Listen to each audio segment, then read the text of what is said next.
हमारी ये हालत के जिम्मेदार अगर कांग्रेस, एनसीपी या बीजेपी या सेना है, तो इस चीज को ना भूलो कि किसी कदर हम भी इस हालत के जिम्मेदार हैं। गैरों पे तनकीद करने से पहले हमको अपने गिरेबान में भी झांक कर देखना होगा कि हमारी क्या कमजोरी थी, हमारी क्या खामी थी, हम कहां चूक गए जिसकी वजह से हमारी ये हालत हो गई। सबसे पहले तो मैं कहूंगा कि सबसे बड़ी हमारी अगर कोई कमजोरी है तो वो हमारा इंतशार है। एक इधर जाता है तो दूसरा इधर जाता है, तीसरा इधर जाता है, चौथा उधर जाता है, पांचवां इधर, छठवां इधर, सातवां इधर, 10वां इधर, 12वां इधर, 15 इधर, सब इधर उधर के रास्ते पर अगर 25 के 25 मिल जाए और एक रास्ते पर चले तो खुदा की कसम कोई ताकत हमको शिकस्त नहीं दे सकती। आज आप तालियां मारते हैं, नारे लगाते हैं, शुक्रिया, लेकिन मैं आपके तालियों का मोहताज नहीं हूं, आपके नारों का मोहताज नहीं हूं।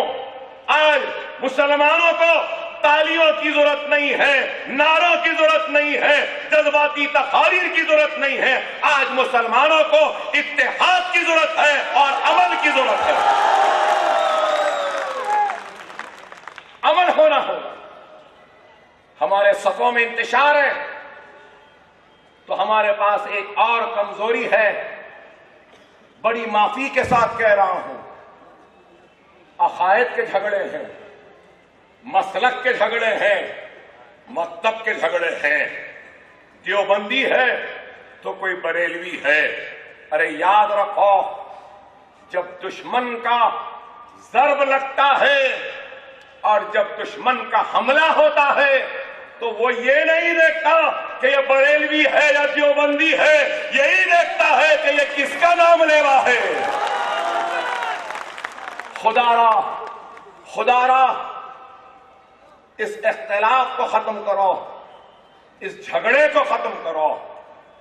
मैं अगर आज आया हूं तो वोटों की भीख मांगने नहीं आया हूं। अकबरुद्दीन ओवैसी जिंदगी में कभी भी वोट की भीख या वोट की खैरात नहीं मांगा है, ना आज मांगेगा। अगर आया है तो ये इत्तेहाद का भिखारी बनकर आया हो, इत्तेहाद की खैरात मांगने आया हो। हाथ फैलाए, ये अकबर ओवैसी अपने भाइयों बहनों के सामने भिखारी बनकर तुम्हारे इत्तेहाद की खैरात की भीख मांगता है, और कुछ नहीं। हम मुत्तहिद हो जाएंगे, मुनज़्ज़म हो जाएंगे तो याद रखो, इस मुल्क के मुक़द्दर के मालिक बन सकते हैं। आप बोलेंगे अकबर साहब हम कैसे मुक़द्दर के मालिक बनेंगे? अरे जाओ नौजवानों, इलेक्शन कमीशन ऑफ इंडिया के साइट पर जाओ, जाकर देखो 2014 पार्लियामेंट के इंतखाबात में कितने वोट बीजेपी ली? 31%। ये तो सुने पड़े होंगे ना, 31%। 31% वोट परसेंटेज को वोटों में तब्दील करो। देखो इलेक्शन कमीशन ऑफ इंडिया के साइट पे बीजेपी कितने वोट ली, कांग्रेस कितने वोट ली, नंबर ऑफ वोट्स, तो आपको दिखाई देगा कि बीजेपी नरेंद्र मोदी 17 करोड़ वोट लिए, बीजेपी 17 करोड़ वोट ली। 17 करोड़ वोट लेकर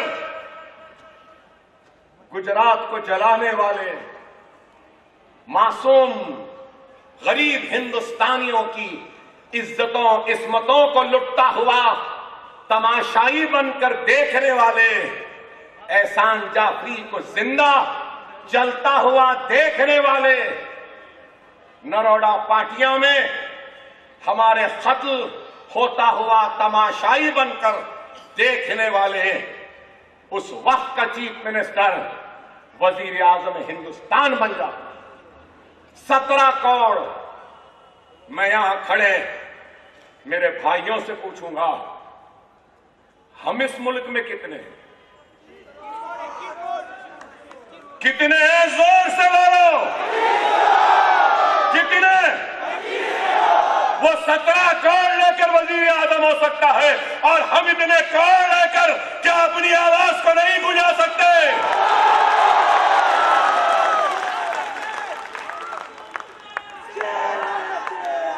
गौर करो मेरी बात पर।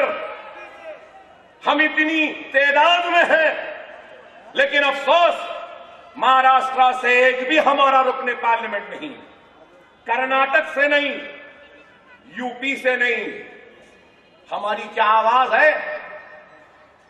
अरे गौर करो, अगर हम मुत्तहिद हो जाएंगे ना, बेशक दिल्ली का तख्त हमारा नहीं है, लेकिन खुदा की कसम अगर हम मुत्तहिद हो जाएंगे तो दिल्ली के तख्त पर कोई भी नहीं बैठ सकता जब तक हम उसकी इजाजत न दें। हमारे मर्जी के बगैर कोई दिल्ली के तख्त पे ना बैठ सकेगा, ना हुकूमत कर सकेगा, बशर्ते कि इत्तेहाद होनी चाहिए। और आज यही इत्तेहाद हमारे पास नहीं है, यही इत्तेहाद की कमी है। दियानतदार, ईमानदार, मुखलिस रहनुमाओं की कमी है। अरे आज इतना मजमा आया है मुझे सुनने के लिए, तो क्यों आया है? अरे इस मजमे में से एक भी आदमी उठकर कह दे कि किसी को हमने 1 पैसा दिया है यहां आने के लिए, तो मैं अपनी तकरीर को रोककर चला जाऊंगा। क्या दिया हमने कुछ पैसा आपको? फिर ये क्या बात है? ये कौन सी मोहब्बत है? ये कैसा रिश्ता है? अरे ये मोहब्बत है, रिश्ता है तो हमारे आका के उम्मती होने का रिश्ता।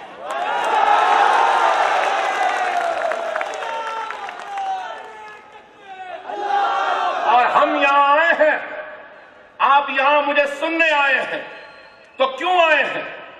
इस वजह से आए हैं कि आप कांग्रेस से मायूस हो चुके हैं, नाराज हो चुके हैं, जान चुके हैं कि ये इस्तेमाल करते हैं, और आप एक उम्मीद को लेकर, एक आस को लेकर हमारे पास आए हैं कि किसी ने नहीं किया, कम से कम ये लोग तो करेंगे। हमको इस बात का एहसास है, मर जाएंगे, मिट जाएंगे, सूली पर लटक जाएंगे, लेकिन आपके इस उम्मीद को कभी मायूस होने नहीं देंगे। आपकी तवक्को पे पूरा उतरने की कोशिश करेंगे। हम भी नौजवान हैं, हमसे भी गलतियां हुई होंगी या आगे भी होंगी, लेकिन हमारी नीयत में कोई खोट नहीं है, हमारे जज्बे में कोई खोट नहीं है। अरे हम आज एक जज्बे के साथ आए हैं कि हार और जीत तो छोड़ो, अरे ये मजमा इस बात की गवाही दे रहा है कि हां, हम भी हैं इस शहर में। ये मजमा इस बात की गवाही दे रहा है कि बहुत रह चुके इस झंडे, उस झंडे, वो झंडे, ये झंडे में, अब हम हमारे हरे झंडे के साथ रहेंगे।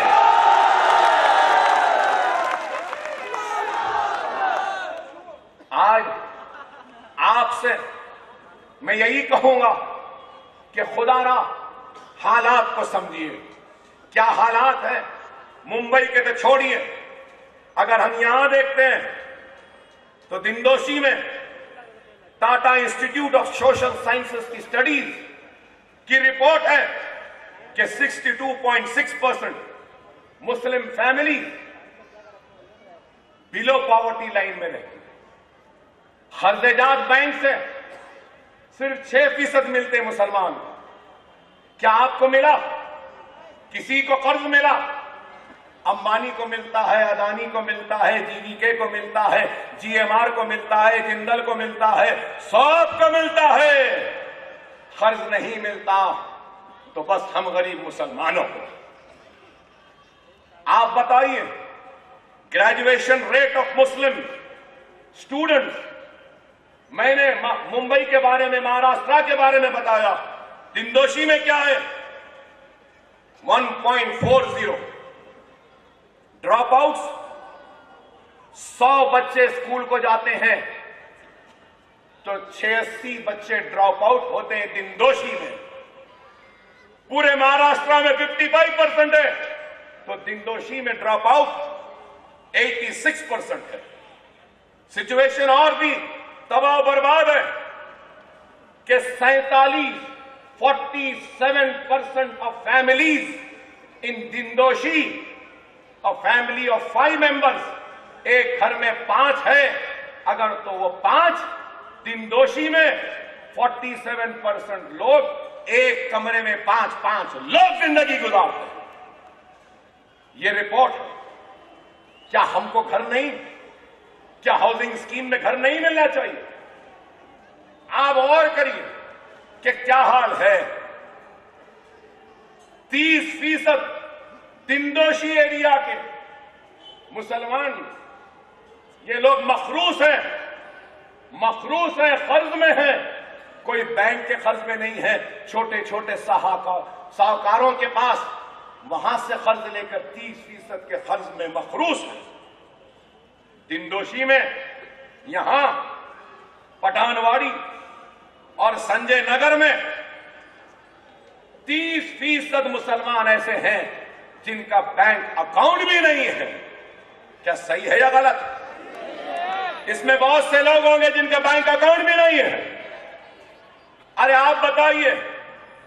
और एक बात कहूं तो लोग हैरत में आएंगे, ये प्रेस वाले अकबर ओवैसी की तकरीर में क्या गलती आती है, क्या गलत बोलते हैं, उसको पकड़ने को खड़े हैं, ढूंढने को खड़े हैं। अरे अकबर ओवैसी कोई चूड़ी का बच्चा नहीं है बाबा कि जाल फेंका और पकड़ लिया, नहीं। अरे आप बताइए, ये लिखो ना प्रेस वालों, दिंदोशी में 87% ऑफ मुस्लिम्स के पास राशन कार्ड भी नहीं है। ये मेरे फिगर्स नहीं है, ये Tata institute of social sciences की रिसर्च की रिपोर्ट है राशन कार्ड आपके पास? आप बताइए। ये बातों को लेकर हम आए हैं। अरे हम क्या चाहते, मैं क्या चाहता हूं? लोग बोलेंगे कि मजलिस क्या चाहती है। हम वही चाहते हैं जो इस मुल्क में हिंदुओं को मिला, वही हक मुसलमानों को भी दो। हम यही चाहते हैं। आज बीजेपी, शिवसेना हिंदुत्व, हिंदू राष्ट्र कहती है, लेकिन मैं कहता हूं ना हिंदू, ना हिंदुत्व, ना हिंदू राष्ट्र, बल्कि हमको रोटी दो, कपड़ा दो, मकान दो, यही चाहते हैं। क्या गलत है? क्या हिंदुत्व से गुर्बत का खात्मा होगा? क्या हिंदुत्व से डिमोनेटाइजेशन की वजह से नुकसान जो हुआ वो अच्छा हो जाएगा? आज बीजेपी के पास क्या एजेंडा है? क्या है एजेंडा बताइए? कुछ एजेंडा नहीं है, सिर्फ हिंदुत्व, हिंदू राष्ट्र। कभी लव जहाज, कभी घर वापसी, कभी रामजादे, फुलाजादे। मुसलमानों के रगों में राम का खून। कभी ये, कभी वो, शरीयत को खत्म करो, ट्रिपल तलाक। क्या है ये सब बताइए? आज मुल्क को बेवकूफ बनाया जा रहा है, और कोई और बेवकूफ नहीं बना रहा है, बल्कि कल जो चाय वाला था आज वजीर आजम बन गया, वो बेवकूफ बना रहा है। अब ये बोलेंगे कि चाय वाला बोले, तो मैंने कहा कल जो चाय वाला था जो आज वजीर आजम है, गलत नहीं है ना? क्या बोले? 2014 में बोले 56 इंच का सीना, 56 इंच का सीना, बोले 1 लाश गर्दन आएगी तो 10 गर्दन देंगे। अरे बाबा मिस्टर मोदी, 56 इंच के सीने से कुछ नहीं होता, 4 इंच का दिल होना चाहिए, हिम्मत होनी चाहिए।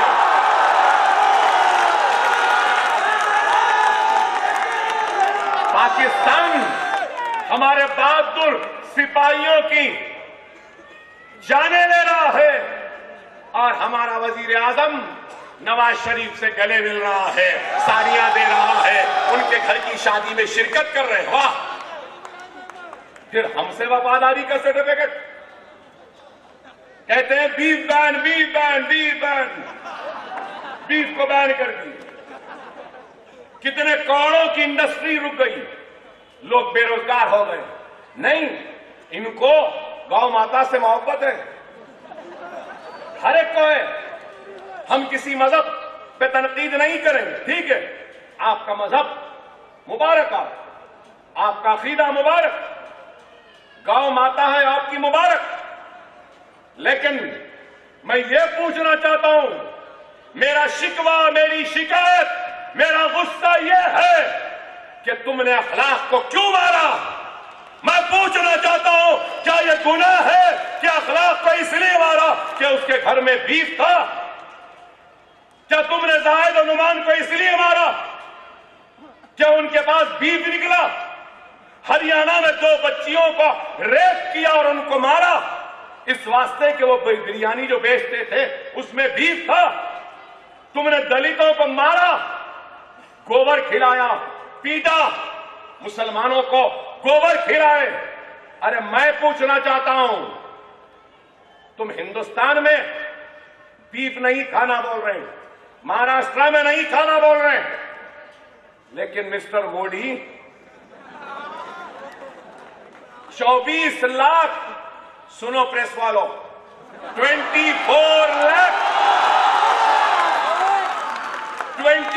लाख टन बीफ इंडिया से एक्सपोर्ट होता है।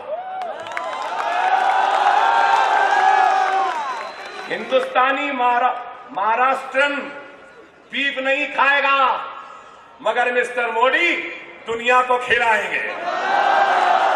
गौ रक्षक, ओ गौ रक्षक खाओ, आरएसएस के गौ रक्षकों, बजरंग दल के गौ रक्षकों, विश्व हिंदू परिषद के गौ रक्षकों, खाओ। हमको गोबर खिला रहे ना, ये 24 लाख टन जो बीफ जा रहा है इसका गोबर भी तो खिलाओ ना आरएसएस वालों को, बजरंग दल को, मोदी को। आप बताइए, आज हम ये बातें कहते हैं, हमको किसी का डर खौफ नहीं है, मरना तो बड़ा है, मरेंगे, आज नहीं तो कल मरेंगे, लेकिन जब तक जिएंगे इज्जत के साथ जिएंगे, सर उठाकर जिएंगे, सर झुका के नहीं जिएंगे। आज इल्जाम लगाते मजलिस क्या करी? अरे कुछ नहीं करी होंगी भाई, कम से कम बोल तो रही है ना, है कोई बोलने वाला? याकूब मेमन की फांसी पर किसने सबसे पहले बोला? मेरे भाई, क्या हक है? नहीं। अरे आज भी कहता हूं, साध्वी प्रज्ञा ठाकुर को पुलिस एनआईए एनओसी देती है जमानत के लिए, मुंबई हाईकोर्ट में डालती है कि इनको जमानत दे दो। एनआईए को एतराज नहीं। साध्वी प्रज्ञा ठाकुर के नाम पर मोटरसाइकिल थी जिससे धमाका हुआ मालेगांव में। मैं आज सवाल करता हूं, साध्वी प्रज्ञा ठाकुर के लिए एनओसी जमानत दे सकते हैं, पुलिस कहती है, तो फिर रुबीना मेमन को जेल क्यों? रुबीना मेमन के नाम पे भी तो गाड़ी थी ना। इंसाफ का तराजू प्रज्ञा ठाकुर के हक में क्यों झुका हुआ है, ये मेरा सवाल है। कोई जवाब है तो दो। गोधरा के कातिलों को फांसी की सजा, नरोड़ा पाटिया, गुलबर्ग सोसाइटी, सरदारपुरे के कातिलों को सजाए मौत नहीं होती, उम्र कैद। ये कौन सा इंसाफ का तकाजा है? अगर गोधरा के कातिलों को फांसी, तो एहसान जाफरी के कातिलों को भी फांसी होनी चाहिए। नरोड़ा पाटिया के कातिलों को भी फांसी होनी चाहिए। क्या गलत है मेरा मुतालबा? अच्छे दिन किसके अच्छे दिन आए? हम तो जैसे थे वैसे हैं। एक क्या, इस जैसे 10 मोदी भी आ गए तो हम हिलने वाले नहीं है, जाने वाले नहीं है। मगर अच्छे दिन किसके आए? अच्छे दिन? गुजरात के वो जालिम 30 पुलिस वालों के अच्छे दिन आए। नरेंद्र अमीन के आए, वंजारा के आए, 30 पुलिस ऑफिसर जो गुजरात के कत्लेआम के जिम्मेदार थे, जो जेलों में थे। मोदी के प्राइम मिनिस्टर बनने के बाद जेलों से छूट गए। सिर्फ जेलों से नहीं छूटे, बल्कि बड़े बड़े ओहदों पे फिर से आ गए। क्या ये इंसाफ है? आप बताइए। और आज लोग कहते हैं मजलिस क्या करेगी? अरे भाई, किसी के खत्म मनहूस होते हैं तो किसी के खत्म बख्तावर अच्छे होते हैं। अकबर ओवैसी के खत्म जब से महाराष्ट्र में पड़े, अपने घर से चप्पल उल्टे करके लाया था, उल्टी चप्पल यहां फेंक के गया।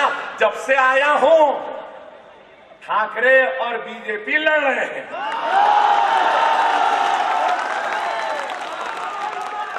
लड़ रहे हैं ना? अरे यही बात ठाकरे ने कहा था, बाबरी मस्जिद को मेरे पैरों की ठोकर ने गिराया है। और देखो अल्लाह का क्या इंसाफ है। पहले ठाकरे घर टूट गया, एक तरफ राज चला गया तो दूसरी तरफ उद्धव चला गया। बड़ा नाज था मुंबई पर, बड़ा नाज था अपनी गुंडागर्दी पर, अपनी ताकत पर। अब मुंबई में अगर शिवसेना की ताकत है, फडणवीस की ताकत है, तो ऐ शिवसेना, ऐ बीजेपी, तुम ये ना भूलो, हम हरे झंडे वालों की भी ताकत है मुंबई में। अब है। आज क्या है बताइए? 25 बरस से लूटते रहे, खाते रहे। पीएमसी में कितना खाए? 5000 करोड़ रुपया सिर्फ नालों को साफ करने में लगाए, और बोले कि साफ नहीं हुए, अभी 10,000 करोड़ की जरूरत है।